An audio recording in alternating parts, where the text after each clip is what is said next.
Hey guys, today I will show you how to draw a shopping bag icon in Figma.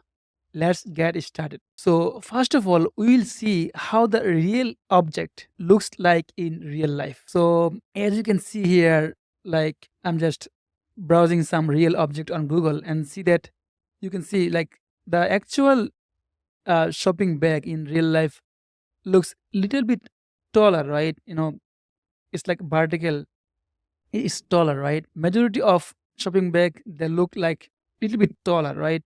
That means we will follow the vertical key line principle. So this is actually by Google and this is by IBM. As you can see that you have four options for key line: square, circle, horizontal, and vertical. For our case, we will go with the vertical key line because the actual shopping bag it looks like little bit taller in real life.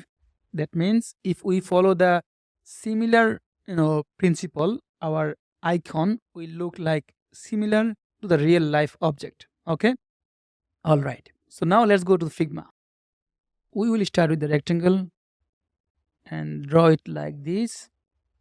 All right, bring it a little bit down, make it stroke, remove the fill and make it center, stroke value 1.5 pixels. Now double click to see the path option and select the right bottom corner and move it little bit left. Now select the bottom left corner and move it little bit right. Now select the bottom corners and make them 4 pixels rounded. Now select the top corners and make them 2 pixels rounded. Now let's draw the handle. Now just take the pen tool and draw the top part of the handle like this and actually give stroke value to 1.5 pixels. Now select everything and bring it a little bit down to make the entire icon centered. Now we will make the handle 8 pixels rounded. Now again select the pen tool and draw a line like this, one more like this. Let's move the left one little bit to the right to make it visually balanced, and I think we are done, guys. Thanks a lot, guys, for watching.